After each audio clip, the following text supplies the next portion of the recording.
Well, good morning. Good morning. It's good to be back. I was away for a few weeks. As many of us know, the Buddha taught many things, one key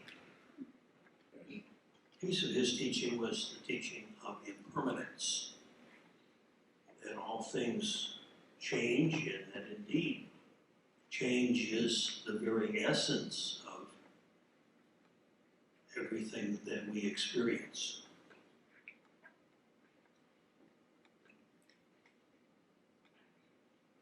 But many of us may not be aware that about the same time, give or take a few hundred years, in the West, the pre-Socratic Greeks were beginning to talk about change.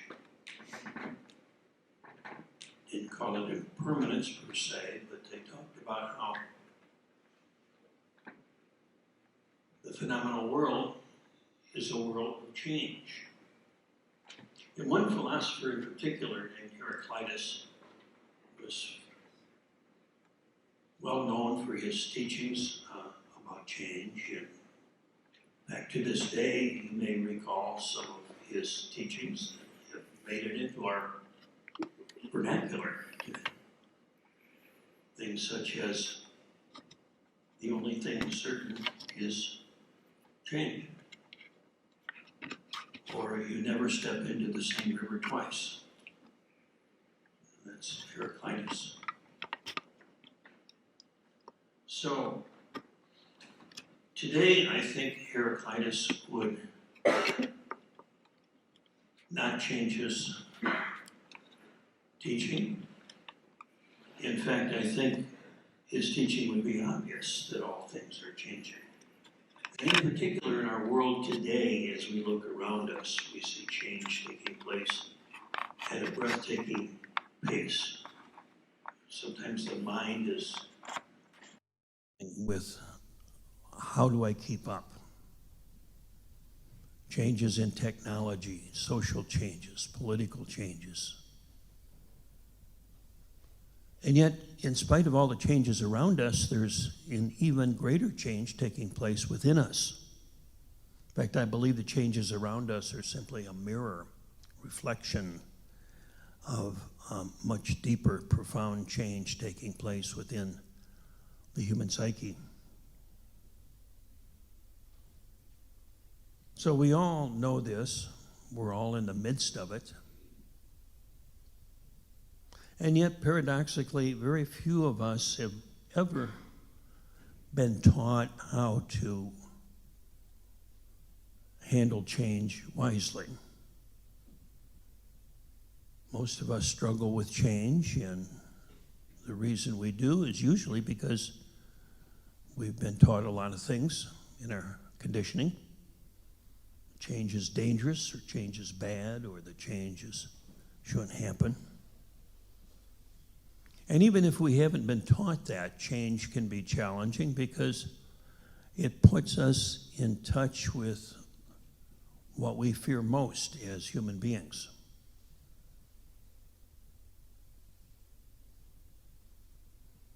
As human beings, what we fear most is the unknown.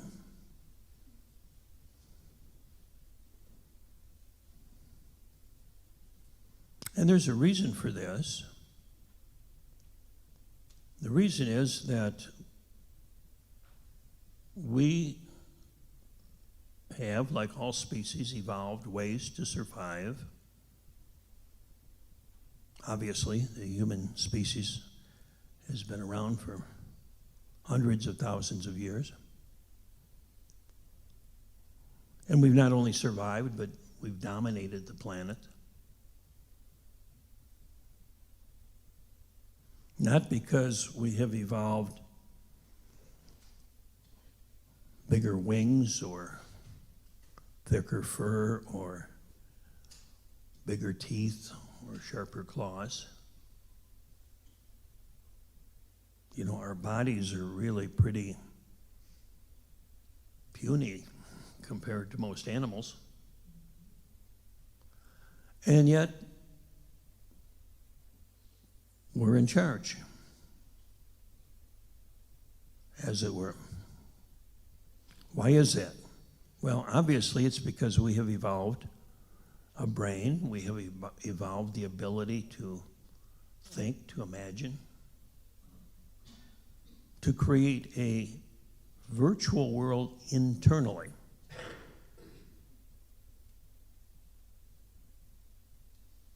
And in that virtual world internally, we can make changes much quicker than we can evolve changes physically. So when the weather changes, rather than taking a few million years to evolve fur, we learn how to build houses. We discover fire.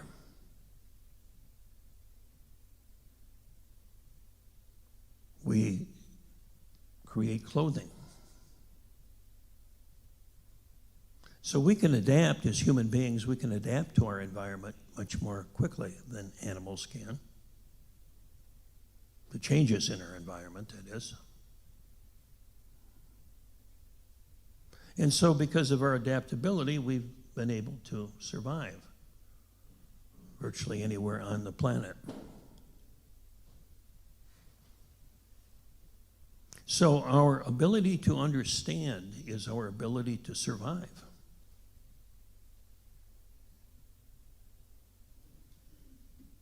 And when we aren't able to understand, that touches a very primal fear.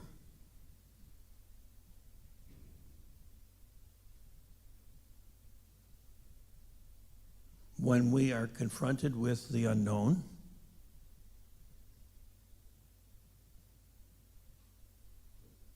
we're like a tiger that's lost its teeth and claws, or a turtle that's lost its shell. We're very vulnerable because we've lost the mechanism that has allowed us to survive. And our survival skills, unlike the animals, don't come so much from instincts, but from culture. From our families, from our communities, from our culture.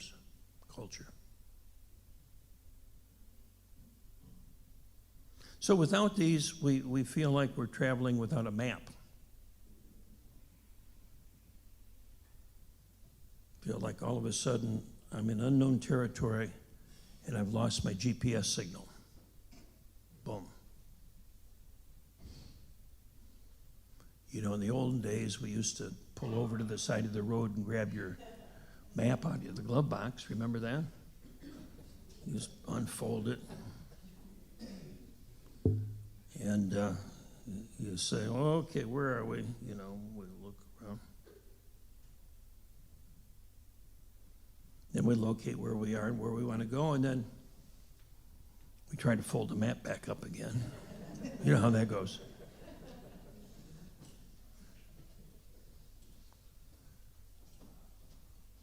So what if we find ourselves in a place where we don't have a map? We don't have a GPS signal. We don't know anybody or anything, you see. That's where change puts us, particularly big change, radical changes. All of the maps that seemed to work before don't work now. Yet we keep trying to use the same maps. You know, it's like, well, I've got this map of Missouri, and even though I'm in the middle of Colorado, I'm going to follow the map of Missouri because it's the only map I have available. And human beings do this. You know, most psychologists will tell us that the reason for so-called dysfunctional behavior is that it's familiar, it's known. We may know in our brain that it doesn't work, in our intellect it doesn't work, but there's a part of us that's still holding on to that map. So it's important to realize how difficult change is and to appreciate that. And yet it's ironic because change puts us in touch also with what we want the most. As human beings, we have two very powerful drives inside of us. One is the drive to survive. That's the one that clings to the old maps. But there's another drive that's equally strong, if not more so. And that is the drive to become more than what we have been. You can call this evolution, if you will, or aspiration. We're here today in this Sangha, this community, not to learn how to survive, but to learn how to become more than what we've ever been.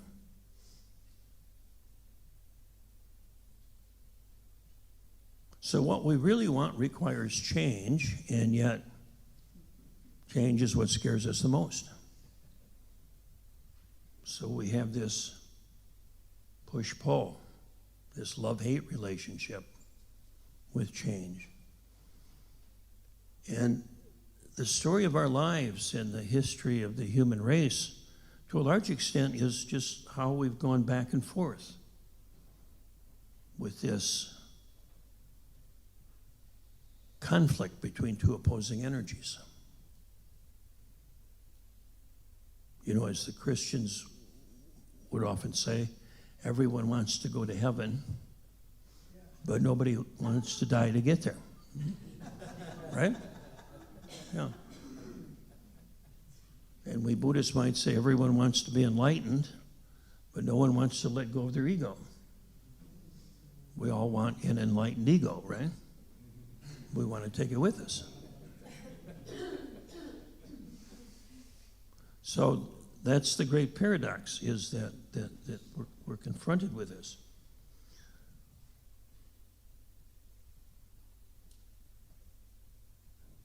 One of the things I discovered, actually when I was a child, but I didn't know that I discovered it, was this relationship between fear and the desire to become more. And how those are really, in many ways, the same energy. Anyway, I was 10 years old and lived near a city park with a swimming pool. Used to love to swim every summer, was down there every day. And one year the city put in a high dive. You know, it was at least 10, 12 stories high. Or at least it looked that way anyway. All the way up into the sky, you see. And when I saw that, it was very interesting because as soon as I saw it, there were two desires arose immediately. One was the desire to go off of that high dive. And the other was the desire to survive, to not go off that high dive. And so I spent the whole summer approaching that ladder, going up and down. And I would get halfway up and my knees would lock up. I'd freeze. And one time I got all the way out to the end of the diving board and I decided this was not a good day to die. I was not going to go off that diving board. But the people behind me went back down.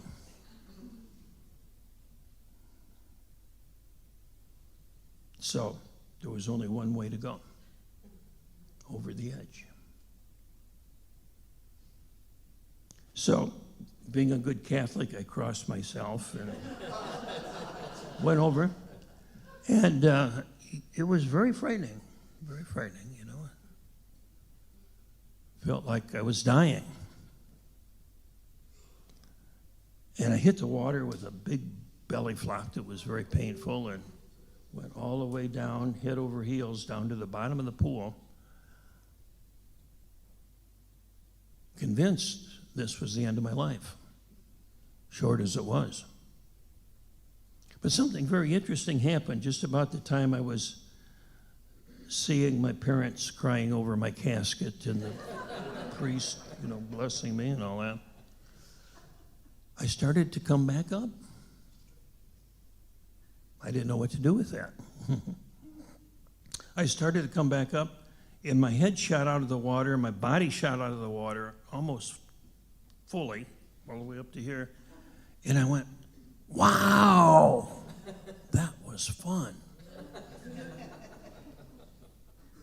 I can't wait to do it again.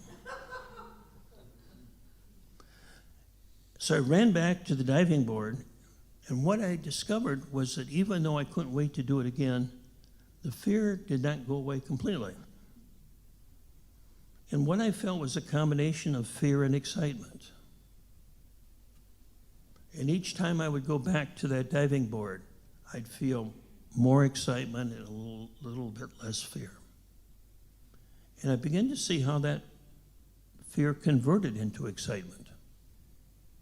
And later in life, I saw that with other things, with public speaking and so forth, that where there was terror, and that terror eventually, when I was willing to face it, turned into excitement, invigoration, and the thrill of being alive.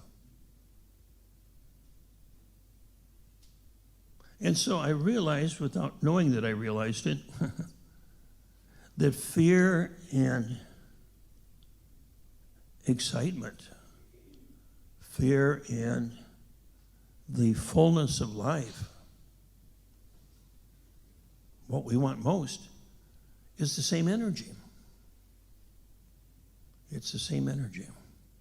When we recoil from it, there's fear.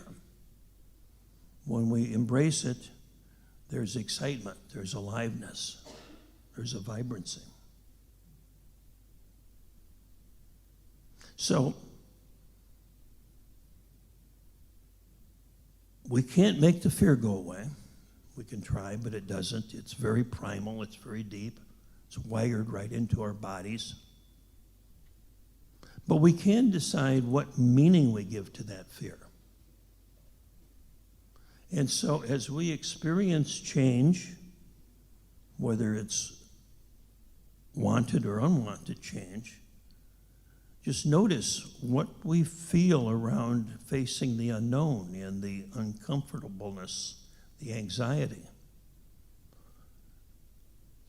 And we can perhaps see that anxiety is not only not real, but it's created simply by our response to the circumstance. Then as we change the response to our circumstance, the experience itself changes.